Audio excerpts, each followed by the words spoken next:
మహేష్ బాబు గారి ఫ్యాన్స్ అందరూ కూడా హరిశంకర్ గారి మీద గుర్రుగా ఉన్నారు. అసలు ఏం జరిగింది? దెబ్బకి హరిశంకర్ దిగొచ్చాడు, ఫ్యాన్స్కి క్షమాపణ కూడా చెప్పాడు అంటూ కూడా మళ్ళీ మాట్లాడుకుంటున్నారు. అసలు ఇదంతటికీ కూడా కారణం ఏంటి? ఎందుకోసం ఇదంతా కూడా జరుగుతుంది?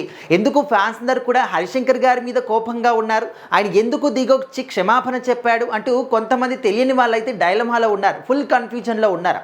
ఇప్పుడు అసలుకే ఉస్తాద్ భగత్ సింగ్ సినిమా రిలీజ్ అవ్వబోతుంది.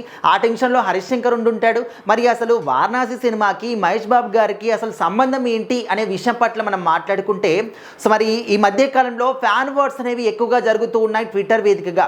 ఒక సినిమా హీరోకి సంబంధించినటువంటి ఫ్యాన్స్ వేరే వాళ్ళ గురించి నెగిటివ్గా మాట్లాడడం, లేకపోతే వాళ్ళ హీరోని పొగిడే సమయంలో వేరే వాళ్ళ గురించి విమర్శించుతూ మాట్లాడడం, సో అవి కాస్త వాళ్ళకి నచ్చకపోవడం, సో ఇలాంటి కామెంట్స్ అనేవి మనము చూస్తూ ఉంటాం డైలీగా. ఈ యొక్క ఇన్స్టాగ్రామ్ వేదికగా కావచ్చు, లేకపోతే ముఖ్యంగా ట్విట్టర్ వేదికగా ఎప్పటికప్పుడు ఫ్యాన్ వార్స్ అనేవి జరుగుతూ ఉంటాయి. సో ఇది కూడా అలాంటి రకానికి సంబంధించింది అనమాట. సో మరి మార్చ్ 19కి ఉస్తాద్ భగత్ సింగ్ సినిమా రిలీజ్కి సిద్ధంగా ఉంది.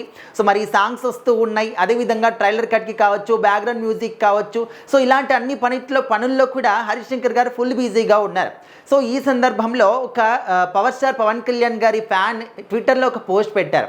ఏ విధంగా అంటే, మహేష్ బాబు గారి సినిమాలో ఉన్నటువంటి రికార్డ్స్ని మొత్తాన్ని కూడా ఈ యొక్క ఉస్తాద్ భగత్ సింగ్ సినిమా అంటే అన్నిటినీ కూడా బ్రేక్ చెయ్యాలి అనే విధంగా అక్కడ మెన్షన్ చేశారు. అది ఇక్కడ ఏంటంటే మహేష్ బాబు అని కాకుండా బాబ్ అనే విధంగా BOB అని చెప్పేసి ఆయన మెన్షన్ చేయడం జరిగింది. సో ఈ యొక్క విషయాన్ని హరిశంకర్ గారు తదాస్తు అని చెప్పేసి దాన్ని రీపోస్ట్ చేశారనమాట. సో ఆ తర్వాత ఇంకా మహేష్ బాబు గారి ఫ్యాన్స్ అందరూ కూడా విపరీతమైనటువంటి కోపానికి గురయ్యారు. అది ఈ విధంగా చేయడం ఏంటి? ఫ్యాన్స్ అనే వాళ్ళు ఎప్పటికప్పుడు వాళ్ళ హీరో గురించి గొప్పగా చెప్తూ ఉంటారు, వేరే వాళ్ళ గురించి కూడా మాట్లాడుతూ ఉంటారు, అది కామన్గా జరుగుతుంది. కానీ ఒక డైరెక్టర్గా ఉన్నటువంటి మీరు అరే ఇలాంటివి ఎవరు కూడా చెయ్యకండి, మన సినిమా గురించి గొప్పగా మాట్లాడండి ఓకే, కానీ వేరే వాళ్ళ గురించి మాత్రం తప్పుగా మాట్లాడకండి, మధ్యలో ఇంక్లూడ్ చేయకండి అని చెప్పేటటువంటి ఒక పొజిషన్లో ఉన్నటువంటి డైరెక్టరే ఈ విధంగా ఇంకా ఫ్యాన్స్ని రెచ్చగొట్టే విధంగా రీపోస్ట్ చేస్తూ తదాస్తు అనడం ఏంటి అని అందరూ కూడా చాలా కోపంగా ఉన్నారు. అయితే దీనికి హరిశంకర్ గారు ఒక వివరణ కూడా ఇచ్చారనమాట.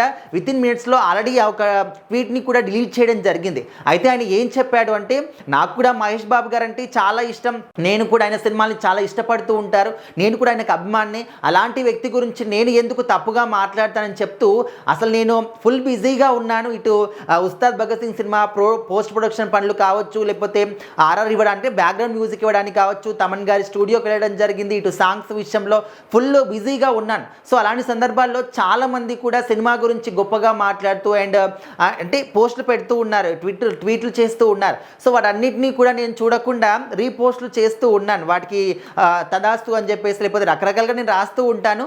సో అదే క్రమంలో నేను ఈ యొక్క పోస్ట్ని కూడా పూర్తిగా చదవకుండా ఓకే తదాస్తు అని చెప్పేసి దాన్ని కూడా అదే విధంగా నేను రీపోస్ట్ చేయడం జరిగింది. సో దాన్ని చూసుకున్న తర్వాత ఒక్క నిమిషంలోనే మళ్ళీ అరే ఇది కరెక్ట్గా లేదు అని చెప్పేసి మళ్ళీ నేను డిలీట్ కూడా చేశాను. కానీ ఆ లోపే జరగాల్సిందంతా కూడా జరిగిపోయింది అండ్ ఫ్యాన్స్ అందరూ కూడా చాలా చాలా కోపంగా ఉన్నారు. సో దయచేసి అర్థం చేసుకోండి, నేను కావాలని మాత్రం అనలేదు, కావాలని ఆ పోస్ట్ని రీపోస్ట్ చేయలేదు, ఎవరిని తగ్గించాలని కూడా నేను ఎప్పుడు కూడా అనుకోను. మహేష్ బాబు గారన్నా, పవన్ కళ్యాణ్ గారన్నా అందరికీ కూడా నేను ఒక అభిమాని, అందరంటే నాకు ఇష్టం అని చెప్పేసి కూడా ఒక వివరణ కూడా ఇచ్చారనమాట. సో ఇప్పుడు కొంచెం మహేష్ బాబు గారి ఫ్యాన్స్ అందరూ కూడా కొంచెం కూల్ అవుతున్నారని చెప్పుకోవచ్చు. కాకపోతే ఆయనకు కూడా కావాలని పెట్టలేదు అని అనుకోవచ్చు, కాకపోతే పెట్టిన దాని పరంగా మాత్రం వాళ్ళు చాలా కోపంగా ఉన్నారు. అసలే ఉస్తాద్ భగత్ సింగ్ సినిమా రిలీజ్కి ముందు ఈ విధంగా ఒక కాంట్రవర్సీ అవ్వడం అనేది ఆయనకు కూడా తీసుకోలేకపోతున్నారు. సో దయచేసి ఎవరు కూడా దీన్ని పర్సనల్గా తీసుకోకండి, తెలియకుండా చేసిన దానికి. సో మరి దీనికి మహేష్ బాబు గారి ఫ్యాన్స్ అయితే కొంచెం కూల్ అవుతున్నారు, బట్ ఏ విధంగా రియాక్ట్ అవుతారనేది మనము చూడాలి.